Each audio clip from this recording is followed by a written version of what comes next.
Demand for seafood is increasing around the world, and the United States is no exception. Providing enough fish for a growing seafood demand requires a little innovation.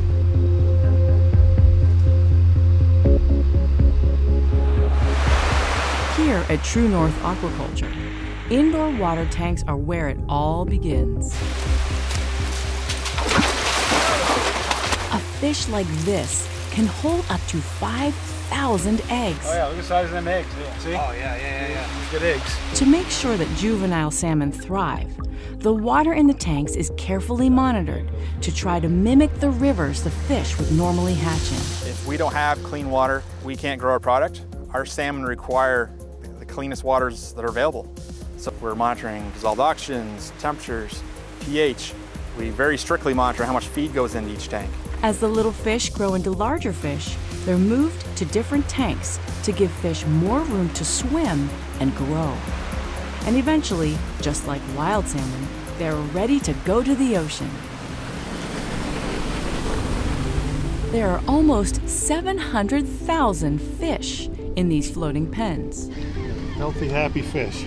The netting, like a fence on a traditional farm, keeps the fish in and predators like this seal out.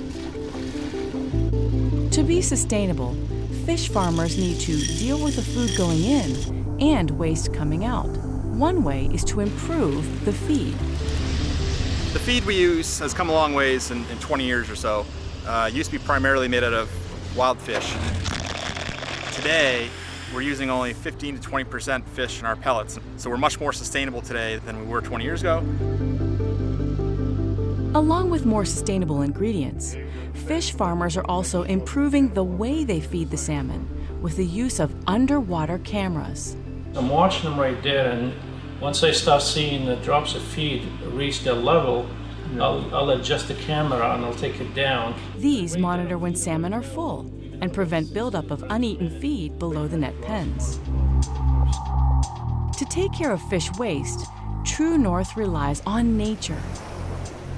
Many parts of Maine have dramatically large and strong tides, and those tides work to disperse waste.